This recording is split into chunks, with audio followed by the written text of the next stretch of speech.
بسم الله الرحمن الرحیم.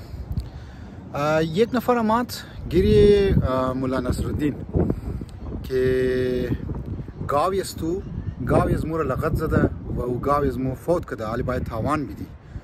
مولا نصرالدین گفت که مگر گاو شعور داره که او لغت زده حالی ما تاوان بدم؟ گفت او بخشی گاوی از مو گاوی است تو را لغت زده و گاوی است تو مرده.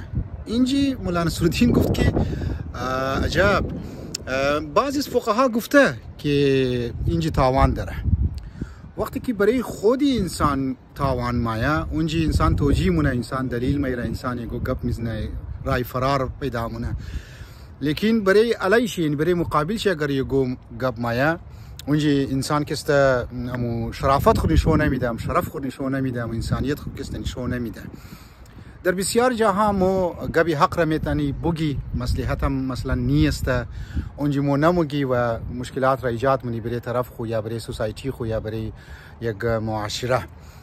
مثلا ایت الجوادی عملی میگه که واقعا انسان باید کدی آب زلال کد آب صاف یک محاسبه یک حساب کتاب خو باید کنه. انسان در زندگی خو میگنی دکان اگر وازمونه یک کاروبار وازمونه آدیت منوره یک اکاونتنت میده که بای یعنی حساب کتاب کنه چه قسمه فایده کدوم، چه قسم نقصان کدوم، چه قسمه سرمایه گذاری کدوم.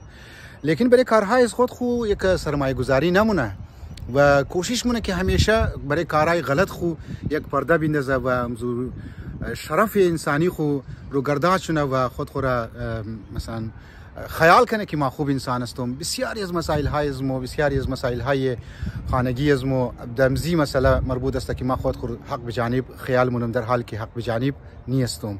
السلام علیکم و رحمت الله و برکاته.